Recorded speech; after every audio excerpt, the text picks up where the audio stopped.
देवेंद्र फडणवीस विरुद्ध अनिल देशमुख वादामध्ये आता नवा ट्विस्ट आलेला आहे। माजी गृहमंत्री अनिल देशमुखांच्या विरोधामध्ये माझ्याकडे सर्व पुरावे आहेत। मनसुख हिरेन हत्या प्रकरणामधील आरोपी सचिन वाझे याच्याकडनं हा दावा करण्यात आलेला आहे।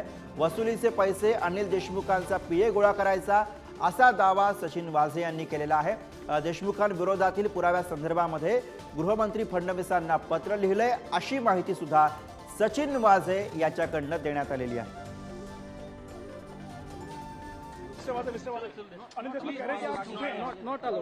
देखिए जो भी है उनके सारे प्रूफ है उधर पैसे उनके पीए के थ्रू दिए जाते थे और सीबीआई के पास भी प्रूफ है और मैंने भी अभी फडणवीस साहब को एक लेटर लिखा हुआ है। सुनवाई में उनके खिलाफ गया है, सारा उनके खिलाफ गया है। मैंने सारे प्लीज सारे एविडेंस मैंने दे दिए। मैं तैयार हूँ, मैं कभी भी तैयार हूँ। तर अनिल देशमुख आणि देवेंद्र फडणवीस यांच्यामध्ये जो वाद सुरू आहे त्याच्यामध्ये आता सचिन वाझे यांनी केलेल्या या गंभीर आरोपामुळे नवा ट्विस्ट निर्माण झालेला आणि याच विषयी आपण अधिक बोलूया। निखिल चव्हाण आपले प्रतिनिधी सोबत आहेत। निखिल, वाझेकडनं गंभीर स्वरूपाचे आरोप हे अनिल देशमुख यांच्या विरोधात होताना दिसत आहेत।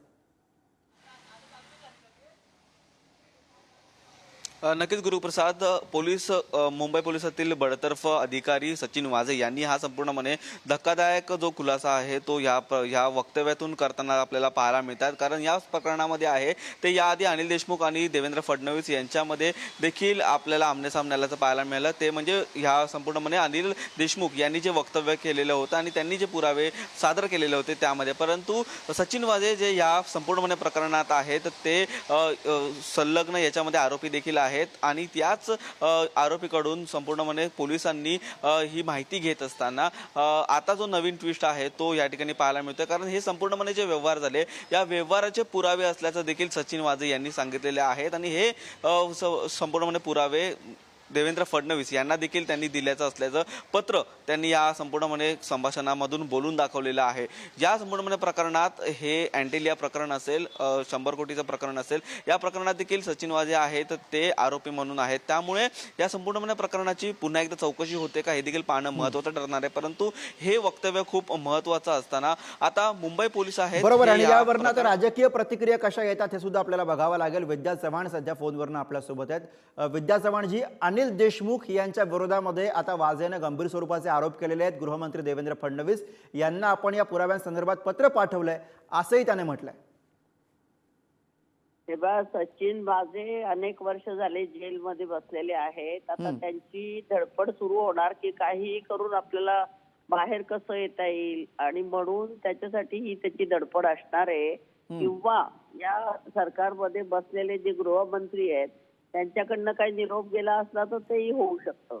त्यामुळे आपण याच्या बाबत काहीही सांगू शकत नाही। परंतु ते सचिन वाझे जे आहेत ते अशा प्रकारे बोलत राहणारच आहेत, कारण त्यांना काहीतरी करून ते जेल बाहेर यायची धडपड चालली आहे त्यांची आणि ते सगळं प्रकरण जे आहे ते कोणावर तरी शेकवायचं हे त्यांचे प्रयत्न आहेत आणि म्हणून ते अशा प्रकारची बडबड करतायत।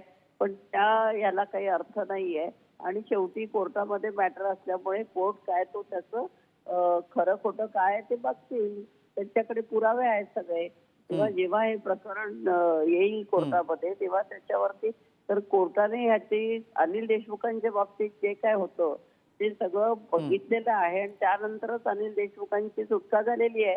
अनिल देशमुख सुद्धा स्वतः 13 महिने जेलमध्ये राहिलेले आहेत, त्याच्यानंतर ते बाहेर आलेले आहेत।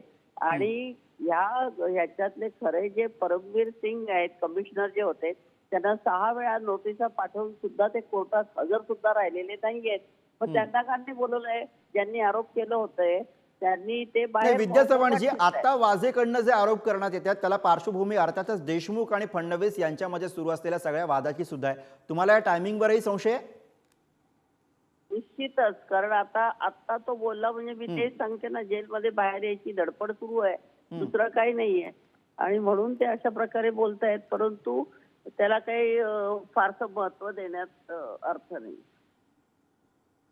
बर, धन्यवाद विद्याजी या प्रतिक्रियेसाठी। तर सचिन वाझे याचे जेलमधनं बाहेर पडण्यासाठीचे प्रयत्न सुरू आहेत आणि त्यातूनच हे सगळे आरोप झाल्याचं विद्या चव्हाण यांनी आपल्या प्रतिक्रियेमध्ये म्हटलेलं आहे. राष्ट्रवादी काँग्रेसच्या प्रवक्त्या विद्या चव्हाण यांची ही प्रतिक्रिया. तर अनिल देशमुख यांच्या विरोधामध्ये सचिन वाझे यानं गंभीर स्वरूपाचे आरोप केलेले आहेत आणि त्याचबरोबर देवेंद्र फडणवीस यांना आपण याबद्दलचं पत्र लिहिल्याचं सुद्धा सचिन वाझे याने सांगितलं.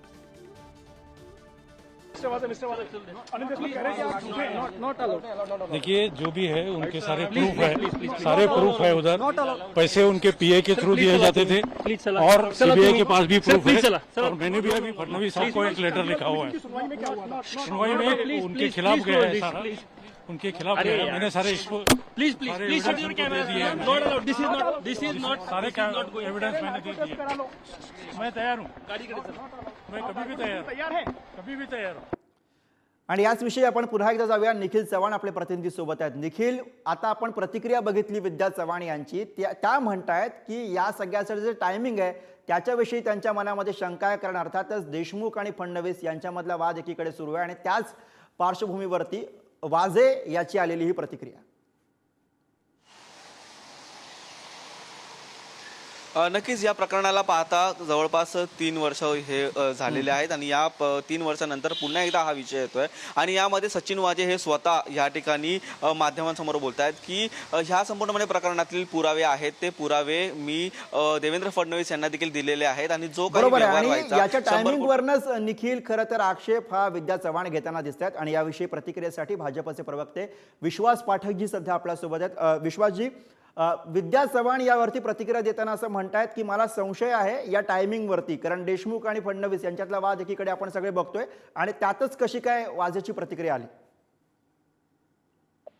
नाही याच्यामध्ये हॅलो हा बोला सविस्तर बोला. नाही याच्यामध्ये ज्या ज्या सगळ्या गोष्टी घडलेल्या आहेत आणि याचे जे डायरेक्टर होते ज्यांनी स्क्रिप्ट लिहिली आणि ज्या प्रकारे अनिल देशमुख वागले ऍज अ होम मिनिस्टर, या सगळ्या आता गोष्टी बाहेर येणार आहेत.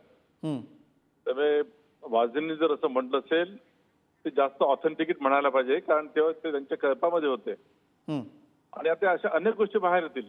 यांचा बोलविता धनी कोण आहे हे बाहेर काढणं आवश्यक आहे आणि मला असं वाटतं की लवकरच दूध का दूध पाणी का पाणी होऊन जाईल. बरं, धन्यवाद विश्वासजी या प्रतिक्रियेसाठी. तर वाझे याने केलेले आरोप आणि त्यानंतर पुन्हा एकदा सुरू झालेली ही सगळी चर्चा. पुढे जाऊया.